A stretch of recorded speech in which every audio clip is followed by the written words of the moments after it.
Welcome to Monk's Temple. Settle in now. Find that place where the spine can be both tall and soft, where the shoulders can drop just a little further than you thought possible. Maybe you're in a room with light coming through a window. Maybe you're in the dark. Maybe you're lying down, or sitting, or walking slowly somewhere. Wherever you are, you're here now, and that's enough. This space we're creating together right now, this pause in the rushing current of your day, is itself a kind of sanctuary. It's a small temple built from nothing but attention and intention. Let's begin with a question that has no right answer. When was the last time you felt truly connected to something? Not connected through a screen, not connected through words, but deeply, wordlessly connected. Maybe it was watching a sunset that turned the whole sky into something that looked painted. Maybe it was holding the hand of someone you love in a moment that needed no conversation. Maybe it was looking at a houseplant you've kept alive for years and feeling, for just a second, that there's something mutual happening between you, something alive. That feeling, that strange sense that the boundaries between you and the world have become a little softer, a little more porous, is the door we're going to walk through together in these hours we have. Our modern minds have been trained to see separation everywhere. We see ourselves as individuals living inside skin bags, looking out at a world of objects. There's me in here, and there's everything else out there. This tree is not me. This rain is not me. This stranger on the street is absolutely not me. This way of seeing has given us many gifts. It gave us science, which requires us to be objective, to stand back and observe without interfering. It gave us technology, which requires us to break things down into their smallest parts to understand how they work. It gave us the ability to send rockets to the moon and messages around the world in an instant. These are real gifts, and we shouldn't pretend they aren't. But this way of seeing has also cost us something. It has cost us the experience of belonging. When you see yourself as separate from the world becomes a lonely place. You become a tiny island in a vast ocean of other islands, and no matter how loud you shout, the distance between shores remains. This is the quiet ache that so many of us carry without even naming it. This is the loneliness that persists even in crowded rooms, even in successful lives, even in relationships that look good from the outside. It's the feeling that something essential is missing, some fundamental connection we can't quite remember but can't quite forget. What if that connection isn't missing? What if it was never missing? What if we've just been looking at the world with one eye closed? There's a story about a woman named Clara who lived in a small coastal town. Clara was a marine biologist, trained in the hardest of sciences, someone who could tell you the Latin name of every creature in the tide pools and the precise chemical composition of the seawater at any given moment. She loved her work with a fierce, precise love. She spent her days measuring, categorizing, understanding. But there was something Clara couldn't understand, something that troubled her deeply. Every evening, she would walk down to the same stretch of beach, and every evening, she would feel a profound sadness wash over her as the sun went down. It wasn't her sadness, exactly. It was as if the sadness was already there, waiting for her, and she just walked into it like walking into fog. She tried everything to understand this sadness. She checked her hormone levels. She reviewed her childhood for buried traumas. She meditated. She exercised. She changed her diet.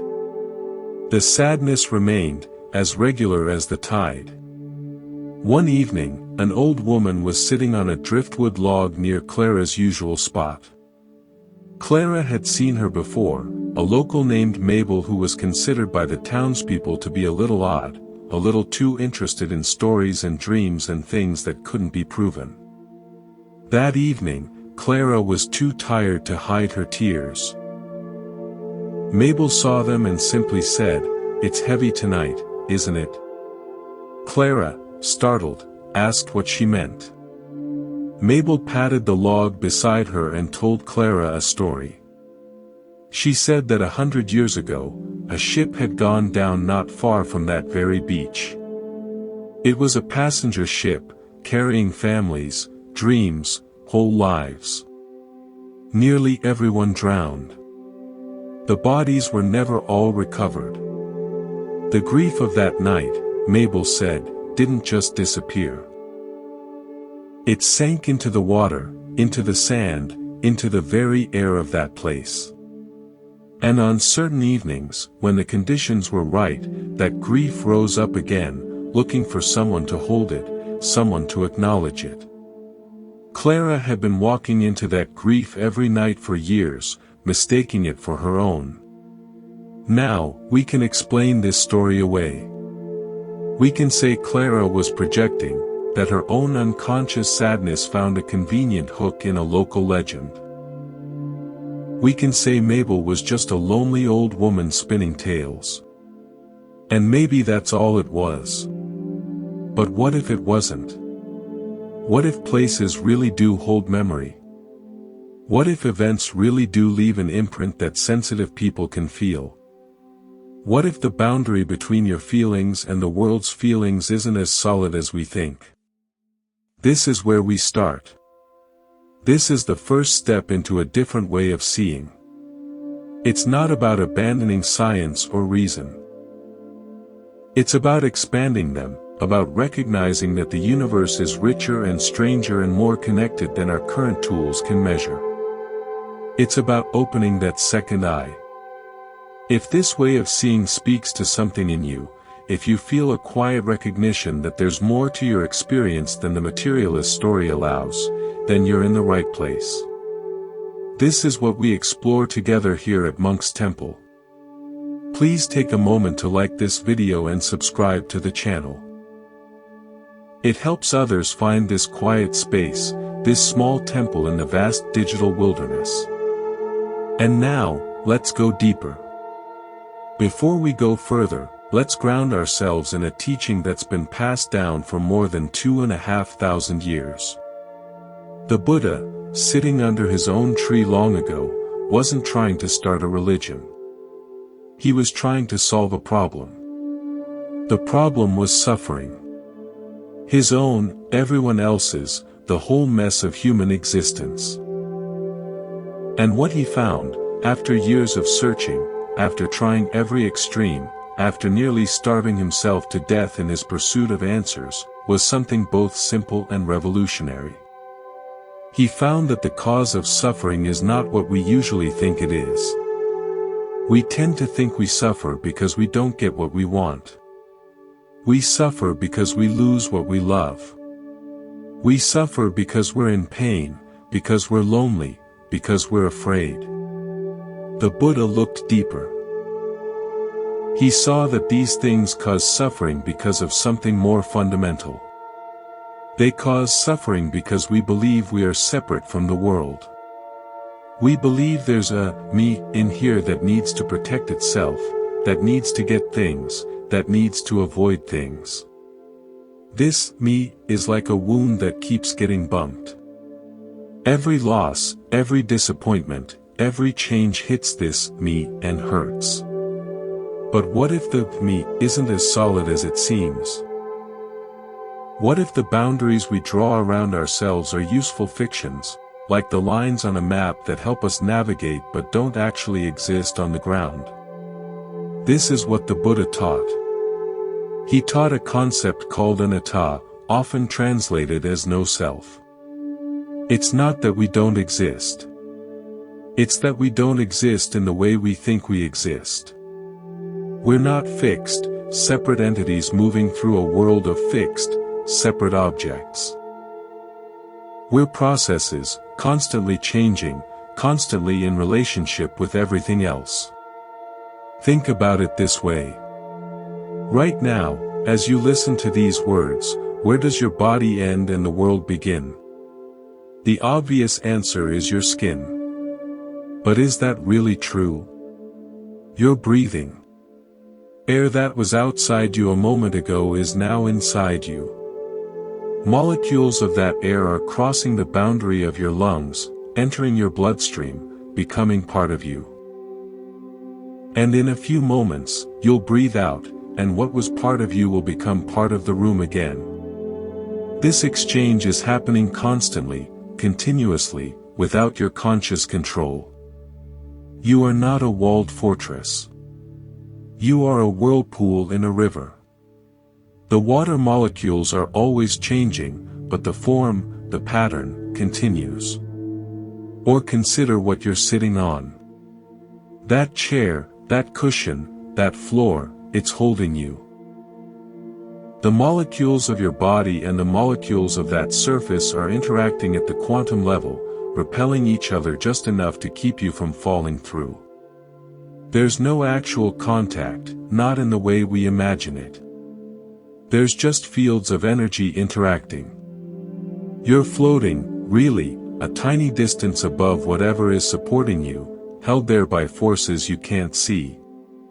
This is not mysticism. This is physics. This is biology. This is the way things actually are. The separation we feel is real as an experience, but it's not the whole truth. It's a simplified model that helps us function, like a map that shows roads but not trees. And like any map, it leaves things out. It leaves out the connections. Now, here's where the Buddha's insight meets our exploration of magic. If the boundaries between self and world are not absolute, if we are truly interconnected at every level, then what we call magic is just the conscious participation in that interconnection. It's not about breaking the laws of nature. It's about working with laws we've forgotten or never fully understood. Let me tell you about a man named David. David was a therapist in a large city. He was good at his job, trained in the most evidence-based methods, certified in this and that. His clients made progress. They checked the boxes. But David felt like something was missing from his work, something he couldn't name. He could help people change their thoughts, modify their behaviors, but he couldn't reach the part of them that was really suffering, the part that felt alone even when their life looked good from the outside. One day, a new client came to see him. She was a young woman named Sarah who had been depressed for years. She'd tried medications, different therapists, intensive programs. Nothing had really touched the core of it. In their first session, David did what he always did. He asked questions, took notes, made formulations. Sarah answered politely but distantly, like someone describing a movie she'd watched rather than a life she was living. The session ended. David scheduled another. That night, David couldn't sleep. He kept thinking about Sarah, not about her symptoms or her history, but about something he'd seen in her eyes. It was a look he recognized, a look he'd seen in the mirror during his own darkest times. It was the look of someone who had forgotten they were connected to anything. The next session, David did something different. When Sarah sat down, he didn't pick up his notepad. He didn't ask his usual opening questions. He just sat with her in silence. At first, it was uncomfortable. Sarah shifted in her chair, looked at the door, looked at the floor. But David stayed present, not doing anything, just being there with her. After several minutes, Sarah's shoulders dropped slightly. Her breathing slowed. She looked at David, and this time her eyes were different. They were asking a question.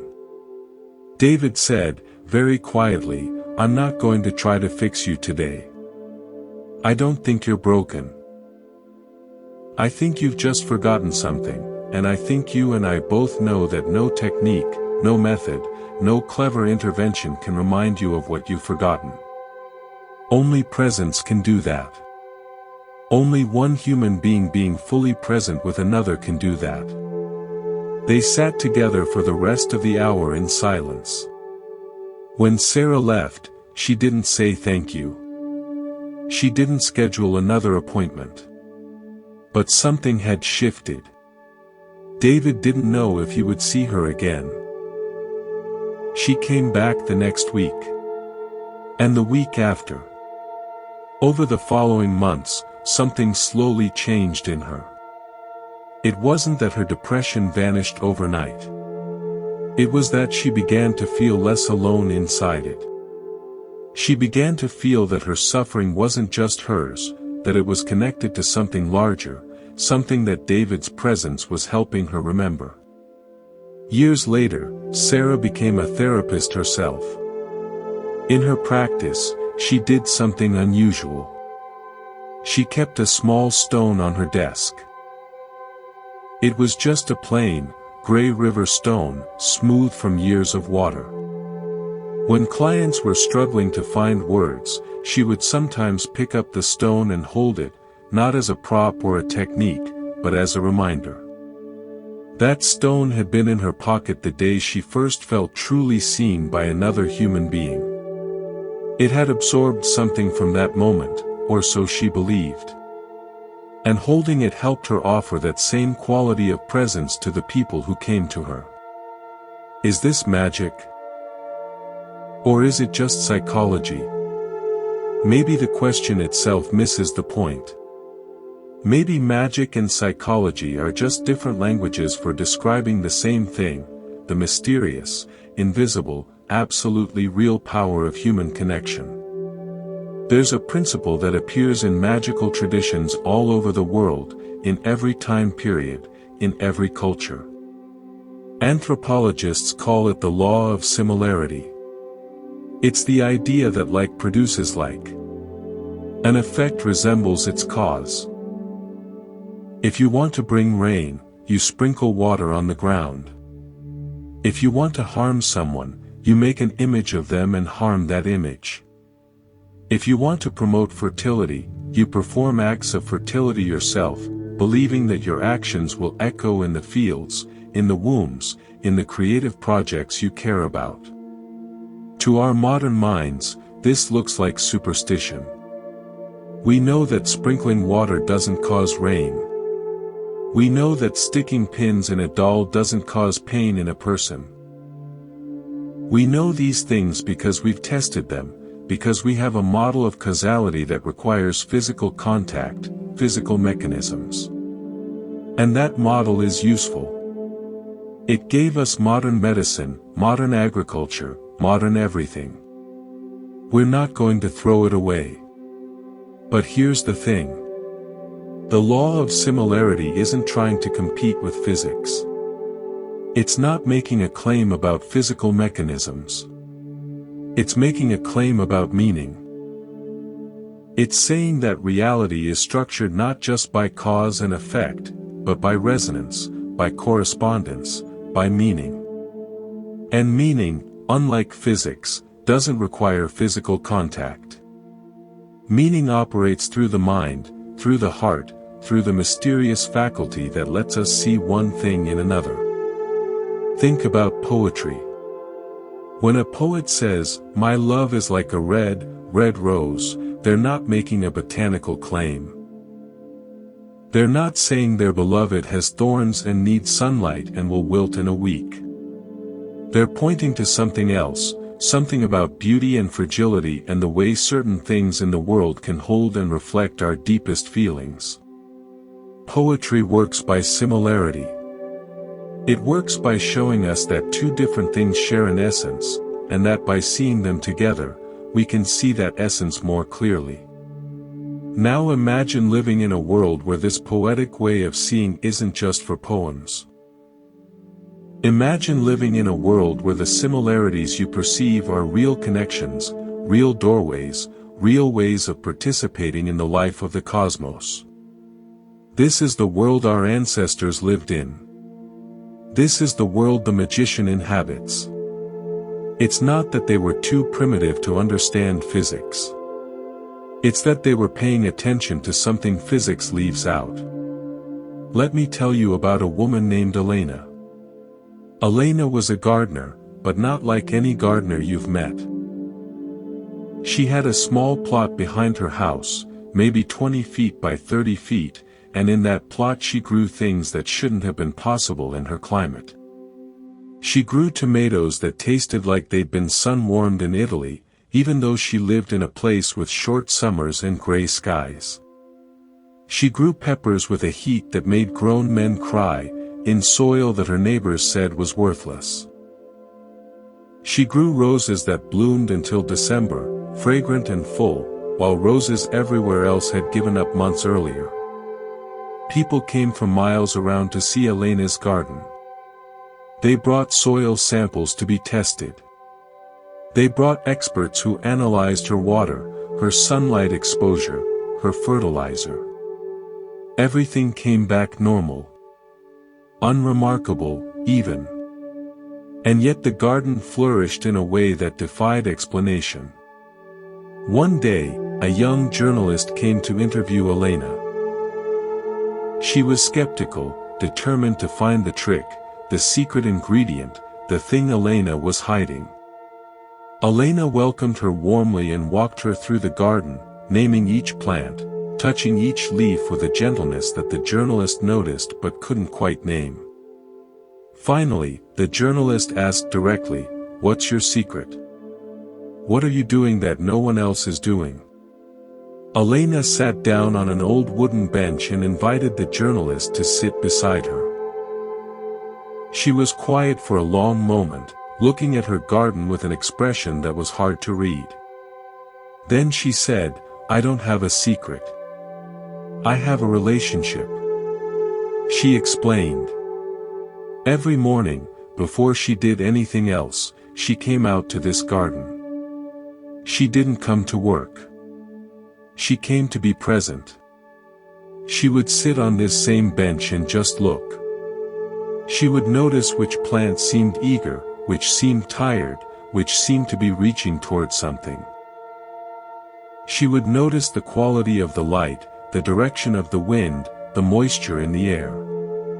She would notice, most of all, what she was feeling. Because she had learned, over many years, that her feelings and the garden's feelings were not separate. "Plants feel you," she said simply. "They feel when you're rushed.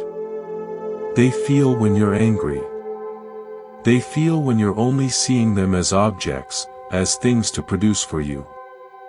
And they respond to that. They close down a little. They withhold themselves. They do the minimum to survive. But when you come to them with your full attention, when you're not asking for anything, when you're just there with them, they open. They give you everything they have. They give you more than they have." The journalist wrote her article. She included Elena's words, expecting to be mocked. Instead, she got letters. Dozens of letters from gardeners who understood exactly what Elena meant. From farmers who talked to their cattle. From people who sang to their sourdough starters. From a whole underground of people who had discovered, often accidentally, that the world responds to attention, that relationship is real, that the law of similarity isn't a superstition but a description of how things actually work when you're paying attention with your whole being. Is this science? Not yet.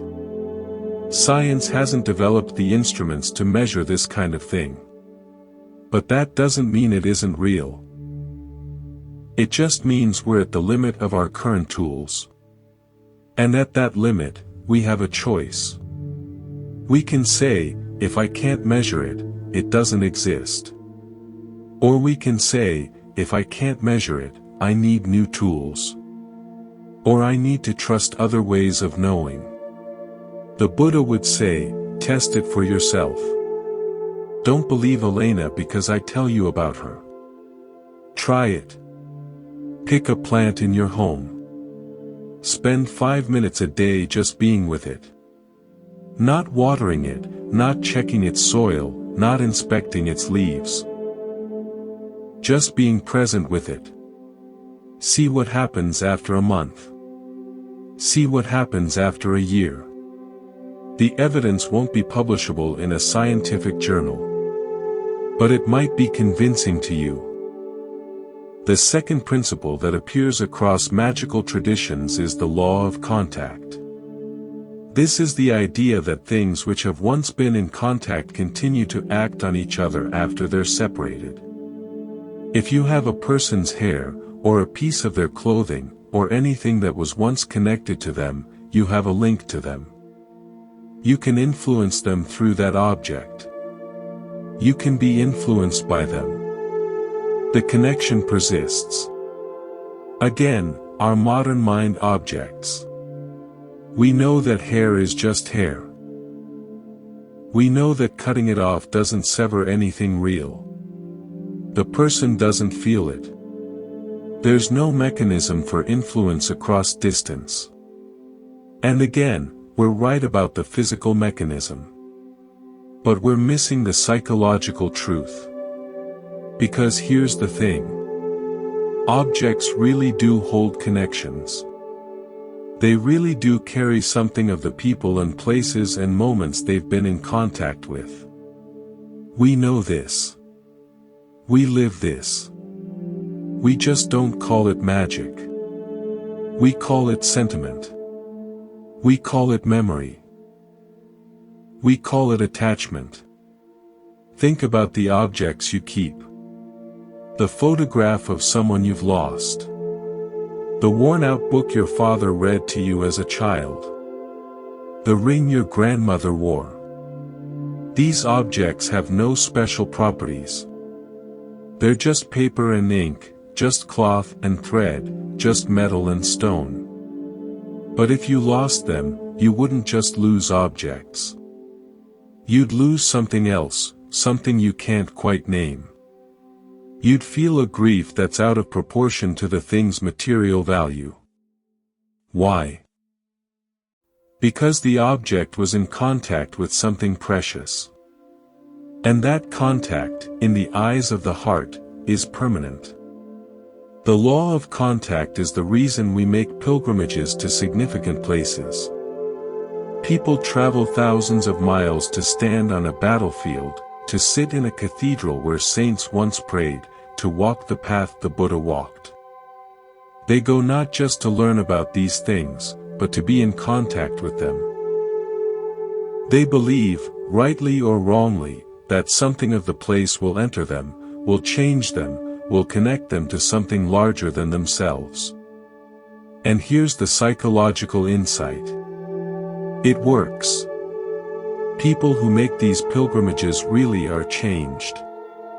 Standing where history happened, sitting where saints sat, walking where the Buddha walked, these experiences do something. They open something. They connect something. The mechanism isn't supernatural. It's psychological. It's the power of contact working through the mind, through the meaning we give to places and objects. Let me tell you about a man named James. James was a historian, a specialist in the American Civil War. He knew more about that war than almost anyone alive. He could tell you the troop movements at Gettysburg down to the hour. He could name the commanders of every regiment. He could quote from letters soldiers wrote home the night before they died. He knew the war in his mind, completely, thoroughly, academically. But James had never been to Gettysburg. He'd never stood on that ground. He'd always meant to go, but something always came up, conferences to attend, papers to write, life to live. Finally, for his 60th birthday, his family gave him a trip. A week at Gettysburg, with a private guide, access to areas the public couldn't enter, the whole thing. James arrived on a cool October morning. The battlefield was quiet, the tourists few. His guide, a local man named Tom who had been leading tours for 40 years, met him at the visitor's center. They drove out to the first stop, a place called McPherson Ridge, where the first shots were fired. Tom started his usual spiel, the troop positions, the timing, the significance. James listened politely, but something was wrong. He felt nothing. He was standing on ground he'd studied for 50 years, and it was just grass. Just a field. Just another place. Tom noticed James's polite but distant expression. He stopped talking. He stood quietly for a moment, looking at James, then looking out at the field. Then he said, "Let's try something different." He led James to a small grove of trees away from the main paths. They sat down on the ground, on the damp autumn leaves. Tom was quiet for a long time. Then he started to talk, but not about troop movements. He talked about a letter. A letter from a young soldier named William to his wife, Sarah. William had died on this very spot, in this very grove, on the first day of the battle. Tom had found the letter in an archive years ago and had memorized it. He spoke it now, not reciting it, but speaking it as if he knew William, as if he'd held the letter in his hands that morning. "My dearest Sarah," Tom began. "The sun is rising over the ridge. It's going to be a beautiful day. I can hear the birds. I can hear the men around me, some praying, some writing letters like me, some just staring at the sky. I don't know if I'll see another sunrise. I don't know if you'll ever read these words. But I need you to know that whatever happens today, I was thinking of you when it happened. I was holding you in my heart. If I fall holding you. If I live toward you. That's all I know. That's all I have." Tom was silent. James was crying. He wasn't crying from sadness, exactly.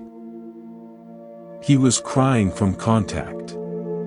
In that moment, sitting on that ground, hearing those words spoken with that reverence, something broke open in him.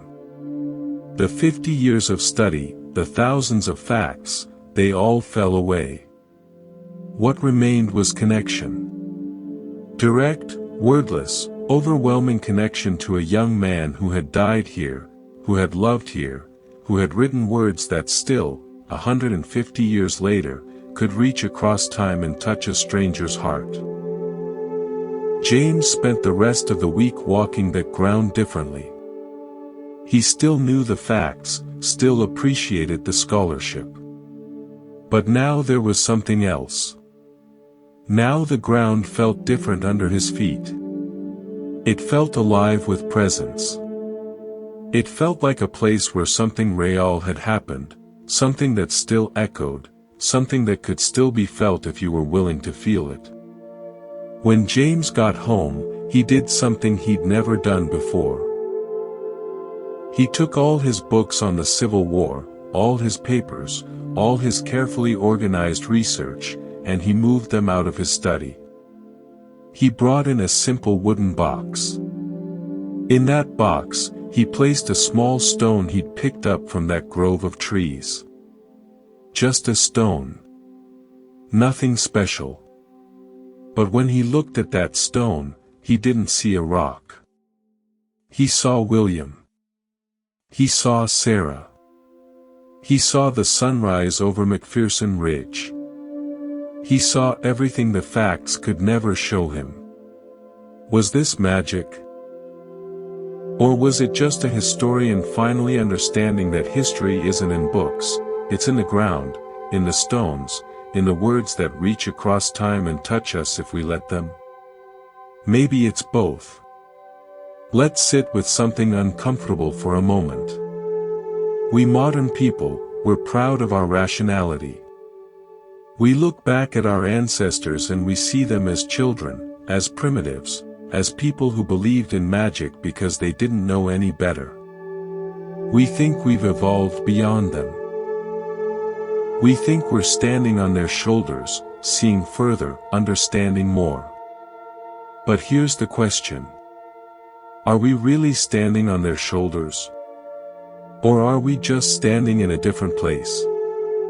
Because the shoulders we're standing on, the shoulders of the scientists and philosophers and thinkers who built our modern world, those shoulders are themselves standing on something else. They're standing on the ground of the magicians, the shamans, the poets, the nameless ancestors who first had the crazy idea that the world might be understandable at all. Think about that. The idea that nature follows laws, that the universe is ordered and intelligible, that human beings can understand that order and use that understanding, that idea didn't come from nowhere. It came from somewhere. It came from the same impulse that made our ancestors see connections everywhere, that made them believe that by understanding the pattern, they could participate in the pattern. Magic and science share a root. They both come from the human conviction that the world is not chaos, that there's something to be understood, that we can know and we can act on that knowing. The difference is in what they look for. Science looks for laws. Magic looks for meaning. Science asks, how? Magic asks, why? Science measures. Magic experiences. These are not opposed. They're complementary. They're two different ways of being in relationship with the mystery. Let me tell you about a woman named Dr. Patricia Chen. Patricia was a neuroscientist at a major research university. She studied the brain, specifically the parts of the brain involved in religious and mystical experience. She was good at what she did, respected in her field, published in the best journals. She could show you which parts of the brain light up when people pray, when they meditate, when they feel connected to something larger than themselves. She could explain, in precise neurological terms, why these experiences feel real to the people having them. And yet, Patricia had a secret. She'd never told anyone in her professional life. The secret was this. When she was 19 years old, before she became a scientist, before she learned to see the world through the lens of neuroscience, she had an experience. She was hiking alone in the mountains, something she did often back then. She'd stopped to rest at a high ridge, looking out over a valley that seemed to go on forever. The sun was setting. The light was doing something impossible, turning everything gold and rose and purple all at once. And in that moment, something happened. She felt the boundary between herself and everything else dissolve. She felt herself become the light, become the valley, become the sky. She felt, for a duration she couldn't measure, that she was everything and everything was her. It was the most real experience of her life. She never told anyone about this. She went to college, discovered neuroscience, threw herself into it with a passion that her professors called exceptional. She wanted to understand. She wanted to know what had happened to her that day on the mountain. And the more she learned, the more she could explain it. It was a temporary shutdown of the parietal lobe, the part of the brain that maintains the boundary between self and world. It was a flood of endogenous DMT, released by the pineal gland under conditions of extreme sensory input. It was a predictable, explainable, entirely natural phenomenon. And yet, the explanations never touched the experience itself. They explained the mechanism, but they couldn't explain the meaning. They told her what happened in her brain, but they couldn't tell her what happened to her. They couldn't tell her why that moment had shaped her whole life, why she'd spent decades studying the brain, why she still, late at night, when she was honest with herself, wanted nothing more than to go back to that ridge and feel that dissolution again. One day, a colleague invited her to a talk. It wasn't a scientific talk. It was a talk by a Buddhist monk, a man who had spent 40 years in meditation, who had dedicated his life to understanding the mind from the inside. Patricia went out of curiosity, expecting nothing. The monk spoke quietly, without notes, without slides. He spoke about something he called the great belonging. He said that the sense of separation we carry is an illusion, a useful illusion, but an illusion nonetheless. He said that beneath the illusion, we are all connected, all part of one vast, living whole.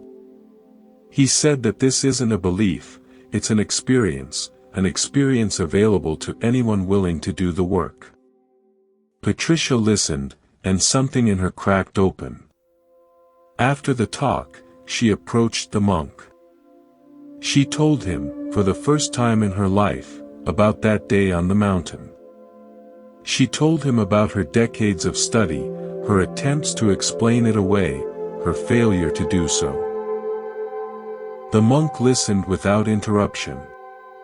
When she finished, he was quiet for a long moment. Then he smiled, a smile of such warmth, such recognition, that Patricia almost cried. "You have been studying the map," he said. "You have become the world's greatest expert on the map.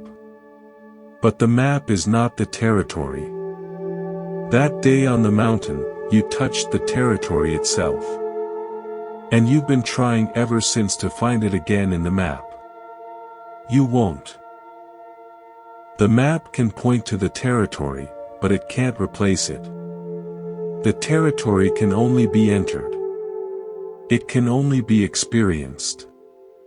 Patricia understood something in that moment. Her science wasn't wrong. It was just incomplete. It was one eye, seeing clearly, seeing precisely, but seeing only part of the picture. The other eye, the eye that had opened on that mountain, the eye that saw connection rather than separation, meaning rather than mechanism, that eye had been closed for decades. And it was time to open it again. She didn't leave science. She integrated it. She continued her research, but she also began to meditate. She began to sit with her experience rather than just analyzing it. She began to allow herself, for the first time since that day on the mountain, to feel connected, to belong. And she found that the science and the experience didn't conflict. They enriched each other. They gave her two eyes instead of one. They gave her depth. This is the invitation for all of us. Not to abandon reason, but to expand it. Not to reject science, but to remember that science is a way of knowing, not the only way of knowing. Not to become magicians in the old sense, but to recover the magician's willingness to see connection, to feel meaning, to participate in the mystery rather than just observing it from a distance. Let's talk about what this looks like in practice. Because it's easy to get lost in philosophy, in stories, in beautiful ideas. The real question is, how do we live this? How do we open that second eye in the middle of our ordinary, busy, complicated lives?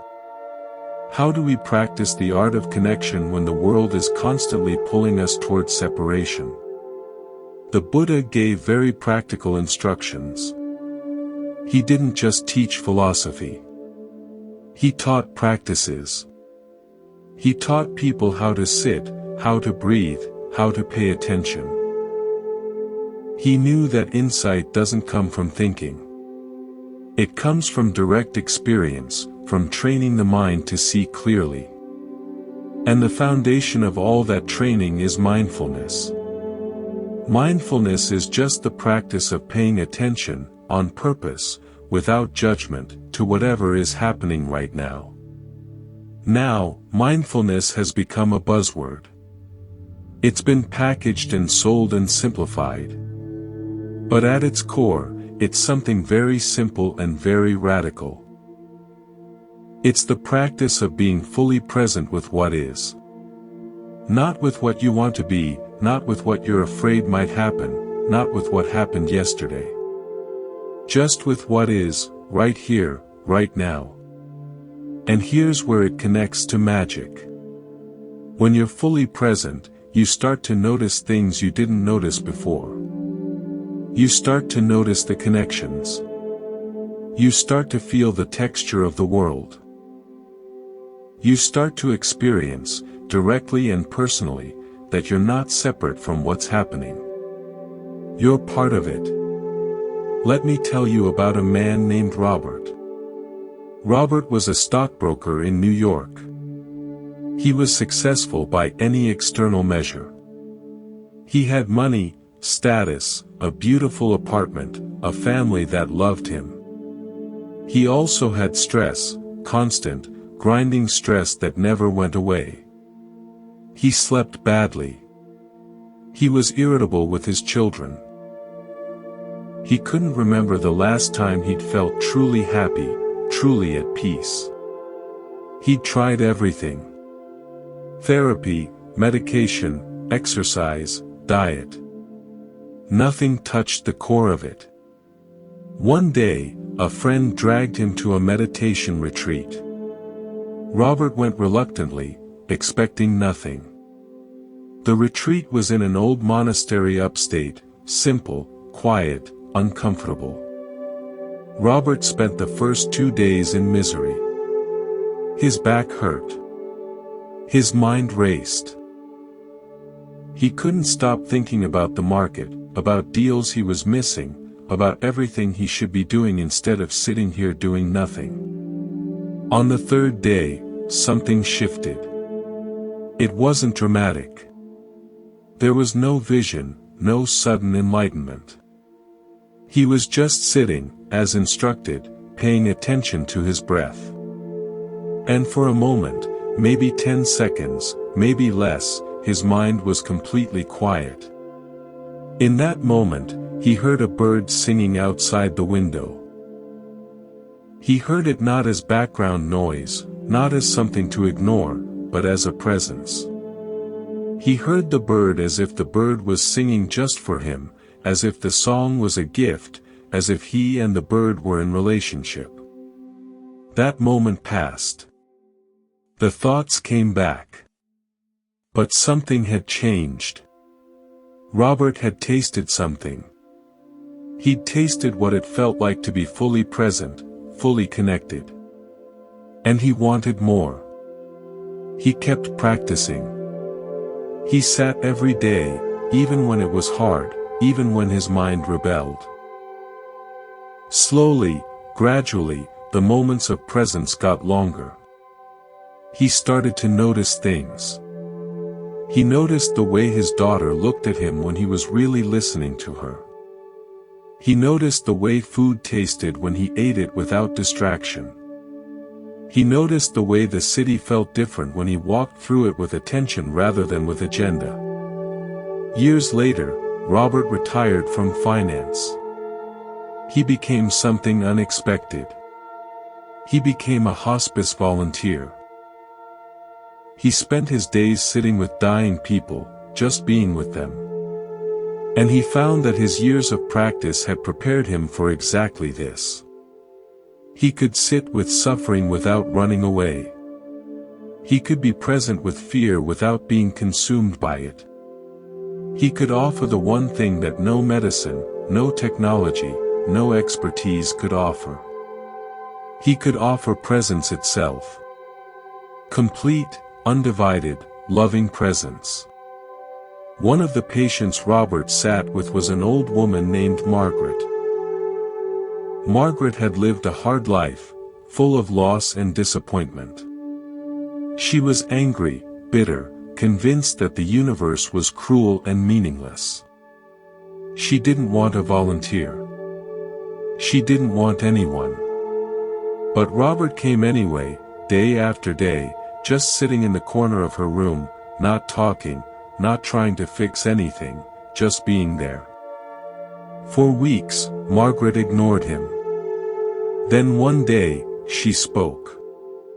She said, "Why do you keep coming? What do you want from me?" Robert thought for a moment.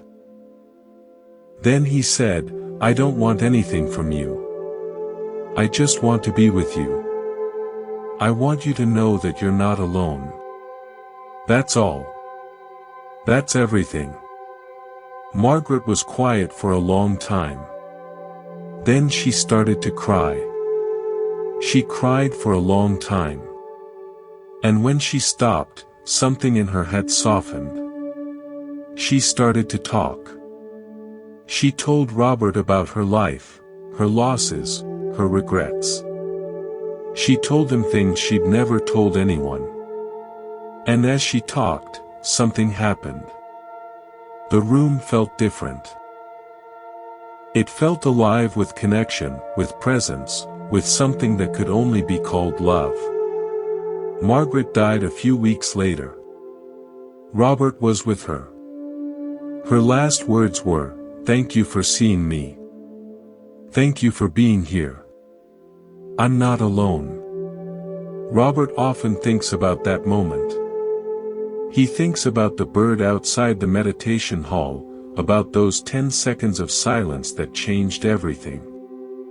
He thinks about the threads of connection, invisible but real, that run through all our lives. He thinks about how the simplest thing, just being present, just paying attention, can be the most powerful magic of all. This is the practice. It's not complicated. It's not exotic. It's just showing up, again and again, with your whole attention. It's just being willing to be present with what is, with yourself, with others, with the world. It's just opening that second eye and seeing what you've been missing. We've been wandering through these ideas for a while now. We've talked about connection, about presence, about the two ways of seeing.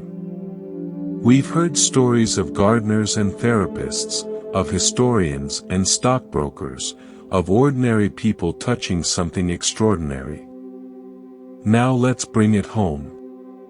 Let's talk about what this means for you, right here, right now, in your actual life.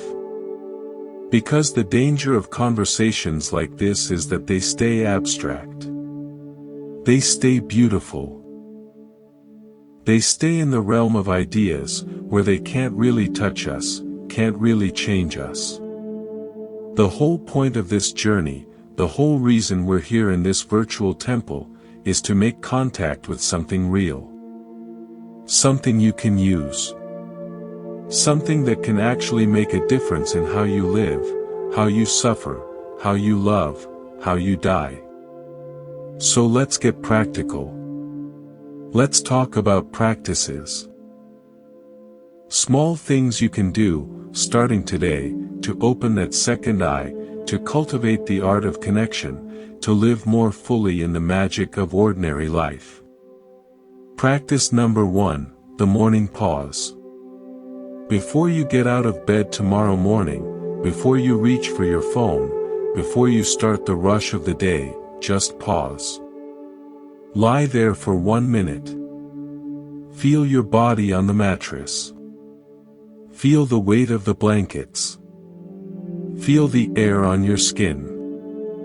Feel the simple fact of being alive, here, now. That's it. 1 minute. This tiny pause is a portal. It's a reminder that you exist before you do anything.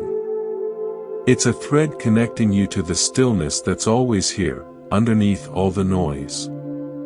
Practice number 2, the first thing you see. Choose something you see every day. Your coffee mug. A tree outside your window. The doorknob on your bedroom. And every time you see it, use it as a reminder. Let it be a small bell that rings, calling you back to presence. When you see that mug, pause for just a breath. Feel your feet on the floor. Feel the air moving in and out. Let that ordinary object become a sacred object, a reminder of what's real. Practice number 3, one bite. Just one. Choose one meal today, and for the first bite, do something different. Before you put that food in your mouth, look at it. Really look at it. See its colors, its textures, its shapes. Think about where it came from. The soil it grew in. The rain that fell on it. The hands that harvested it, transported it, sold it. The sun that fed it. All of that history, all of that connection, is present in this single bite. Then put it in your mouth. Close your eyes if you can. Taste it. Really taste it. Let the flavor fill your awareness. Let that one bite be the whole world for just a moment. Practice number 4, the listening experiment. Next time you're with someone, anyone, try something. Instead of thinking about what you're going to say next, instead of judging or evaluating or planning, just listen. Listen as if this person is the most interesting being in the universe. Listen as if their words are precious, rare, irreplaceable. Listen with your whole body, not just your ears. Notice what happens. Notice how the quality of the connection changes. Notice how the other person responds. Notice how you feel. Practice number 5, the gratitude pause. Several times a day, just pause and notice one thing you're grateful for. Not in an abstract way. Not as a mental list. Really feel it. Feel the gratitude in your body. Let it warm you. Let it soften you. This could be for anything. The warmth of the sun. The taste of coffee. The fact that you have eyes to see. The person who smiled at you. Anything. Just feel it. These practices are tiny. They take almost no time. They cost nothing. But they're powerful. They're powerful because they train the mind. They train the mind to notice connection. They train the mind to be present. They train the mind to open that second eye. And over time, they change everything.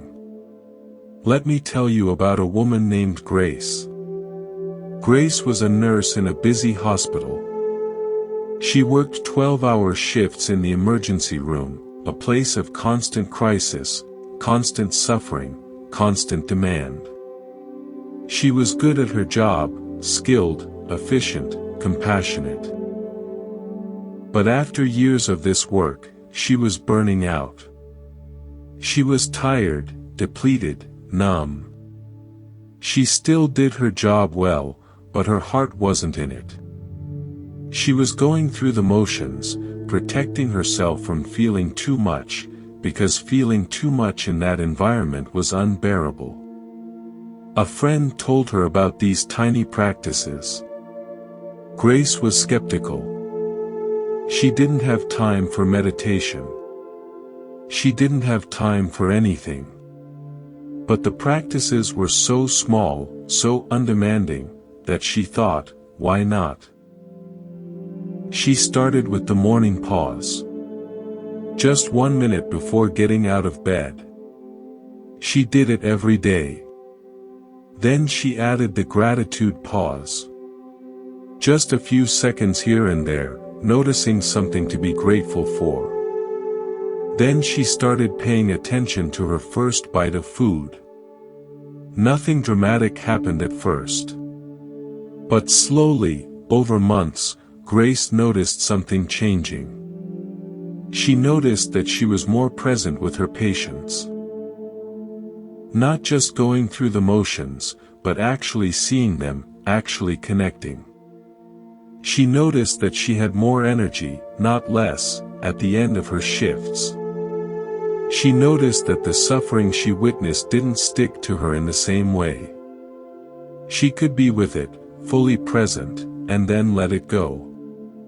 She could hold it without being consumed by it. One night, a young man was brought in. He'd been in a car accident, was barely alive. The team worked on him for hours, doing everything possible. He died anyway. It was a hard night, a hard loss.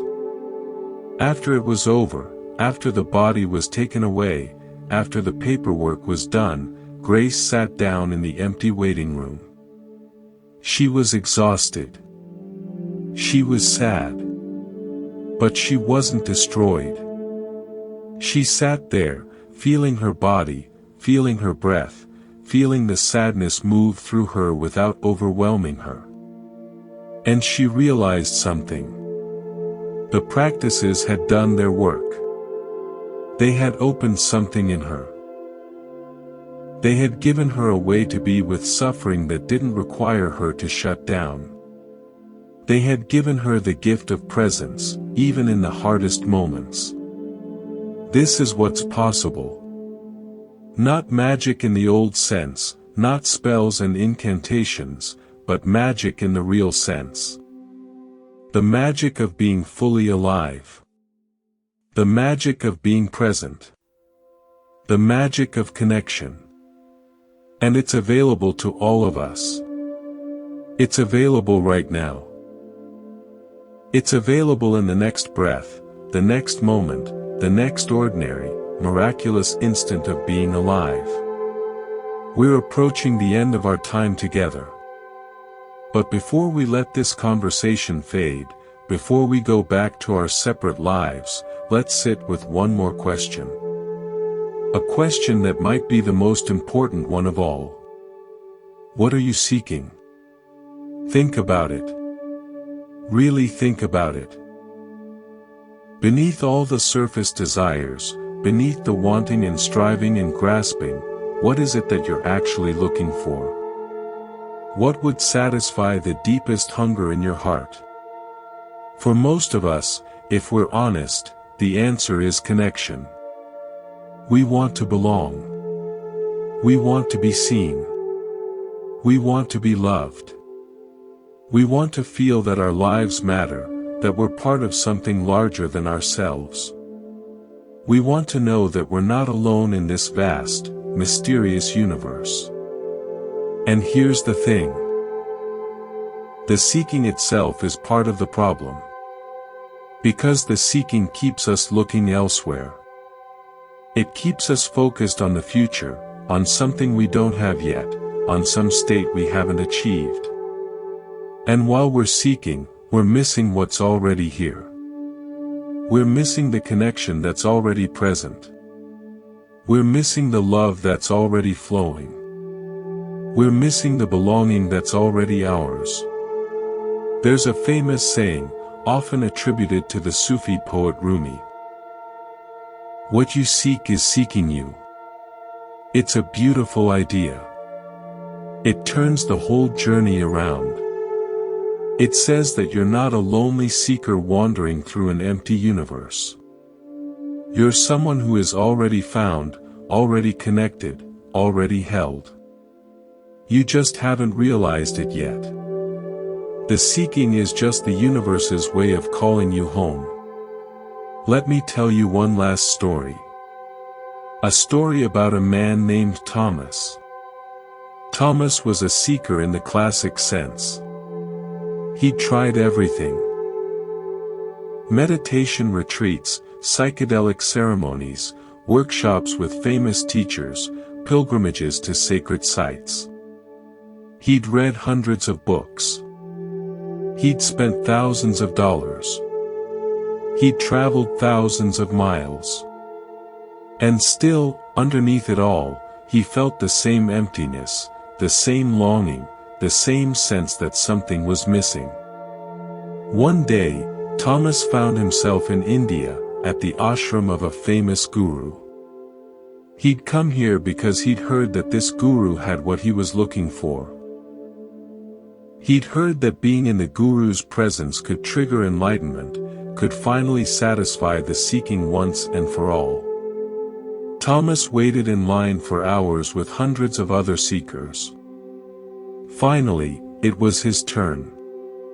He entered the room where the guru sat, a small, old man with eyes that seemed to see right through him. Thomas knelt, bowed, and then looked up, ready to receive whatever wisdom the guru might offer. The guru looked at him for a long moment. Then he smiled, a smile of such warmth, such recognition, that Thomas felt something shift inside him. And then the guru spoke. He said, "You have traveled very far to find me. You have spent many years, much money, much effort. And now you are here. And I have something to tell you. Something you may not want to hear." Thomas leaned forward, heart pounding. The guru said, "Everything you've been looking for, everything you've been seeking, everything you've been traveling toward, is already yours. It has always been yours. You just couldn't see it because you were too busy looking. The peace you seek is in this breath. The love you seek is in this moment. The belonging you seek is in this body, in this room, in this ordinary, perfect, already complete life. Go home. Sit still. Stop seeking. And you will find what never left." Thomas sat there, stunned. Part of him was furious. Part of him was relieved. Part of him was laughing at the absurdity of it all. All those years, all that effort, all that seeking, and the answer was always here. Always. In the breath. In the moment. In the ordinary. He went home. He stopped traveling. He stopped collecting teachings. He started sitting still. He started paying attention to his ordinary life. And slowly, gradually, he started to notice what had always been there. The warmth of the sun on his skin. The taste of food. The sound of rain. The presence of his own breath. And underneath all of that, a quiet, steady, unshakable sense of belonging. A sense that he was exactly where he was supposed to be, doing exactly what he was supposed to be doing, being exactly who he was supposed to be. This is the invitation for all of us.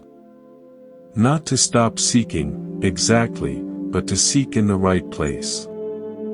Not out there, but in here. Not tomorrow, but now. Not in some special state, but in this ordinary, precious, irreplaceable moment. You are not alone. You have never been alone. You are connected, right now, to everything. To the air you're breathing. To the ground that holds you. To the billions of other beings breathing and living and dying alongside you. To the ancestors whose lives made your life possible. To the future generations who will inherit whatever you leave behind. To the mystery itself, the great mystery that we're all part of, whether we know it or not. This is the magic. Not spells and potions and supernatural powers, but the simple, profound, world-changing magic of recognizing what's already true. The magic of opening that second eye and seeing the connections that were always there. The magic of belonging, of being held, of being part of something vast and beautiful and incomprehensible. And it's yours. It's always been yours. You just have to stop seeking long enough to notice. Thank you for spending this time, for taking this long journey with me here at Monk's Temple. Go forth now, not into a different world, but back into the same world, with different eyes. Let your ordinary life become your sacred practice. Let your ordinary moments become your portals to the infinite. And remember, always remember, that what you seek is seeking you. In every breath. In every moment. In every ordinary, miraculous instant of being alive.